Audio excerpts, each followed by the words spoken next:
നമസ്കാരം, പള്ളിപ്പുറം ടോക്സിലേക്ക് സ്വാഗതം. ഇന്നത്തെ നമ്മുടെ വീഡിയോ കേരളത്തിലെ സ്വകാര്യ ബസ് തൊഴിലാളികളെ പറ്റിയാണ്. അധികാരം കിട്ടിയപ്പോൾ അനുഗ്രഹം വാങ്ങാൻ ചെന്ന ശ്രീ വി ഡി സതീശനോട് ശ്രീ എ കെ ആന്റണിക്ക് ഒന്നേ പറയാനുണ്ടായിരുന്നുള്ളൂ: മുണ്ടു മുറുക്കി കൊടുക്കുക. നിർദ്ദേശം ശിരസ വഹിച്ച് സതീശൻ നാടുവാഴാൻ തുടങ്ങി. ശ്രീമാൻ ആന്റണിയുടെയും ഞങ്ങളുടെയും നാടായ ചേർത്തലയിൽ പണ്ട് മുതൽക്കേ പറഞ്ഞു കേൾക്കുന്ന ഒരു കഥയുണ്ട്. ഭാര്യയെ കൂടാതെ ഭാര്യ വീട്ടിൽ വിരുന്നു വന്ന അളിയനോട് ആങ്ങള ചോദിച്ചു: അളിയ, സൗദാമിനിയെ കൊണ്ടുവന്നില്ലേ?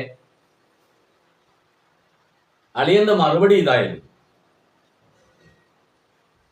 അതെ അളിയ, ഞാൻ ചെന്നിട്ട് വേണം സൗദാമിനിക്ക് വരാൻ.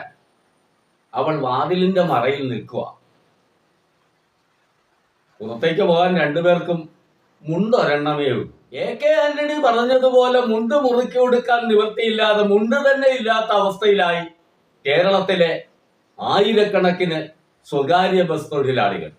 എങ്ങനെയെങ്കിലും അധികാരം കിട്ടാനുള്ള UDFന്റെ വെപ്രാളത്തിൽ യാതൊരാലോചനയുമില്ലാതെ ഭവിഷ്യത്തുകളെ കുറിച്ച് അശേഷം ചിന്തിക്കാതെ കൊടുത്ത വാഗ്ദാനമായിരുന്നു KSRTCയിലെ സ്ത്രീകളുടെ സൗജന്യ യാത്ര. ഒടുവിൽ അത് ഓർഡിനറി ബസ്സുകളിൽ നടപ്പാക്കുകയും ചെയ്തു. ഇത് കേരളത്തിലെ സ്വകാര്യ ബസ് ജീവനക്കാർക്കും അവരുടെ കുടുംബങ്ങൾക്കും നേരെയുള്ള മിസൈൽ ആക്രമണം തന്നെയായിരുന്നു എന്ന് ഇന്ന് കേരളം തിരിച്ചറിയുന്നു. പിടിച്ചതിലും വലുത് അളയിലുണ്ടെന്ന് പറഞ്ഞതുപോലെ KSRTCയിൽ തന്നെ പ്രതിദിനം കോടികളുടെ വരുമാന നഷ്ടം അതുമുണ്ടാകുന്നുണ്ട്.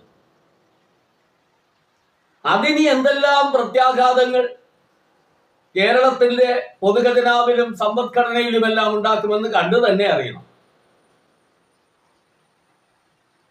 ഏതായാലും ഇതുവരെ കണ്ട രംഗങ്ങളിൽ നിന്ന് മലയാളികൾക്ക് ഒന്നേ പറയാനുള്ളൂ: വരവ് ചെലവറിയാതെ മാടമ്പി തുള്ളിയാൽ ഇരവു പകലറിയാതെ ഏകാശി നോക്കണം.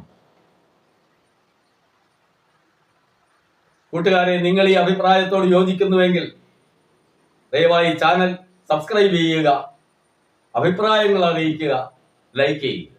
സസ്നേഹം, നിങ്ങളുടെ പള്ളിപ്പുറം പ്രദീപ് കുമാർ.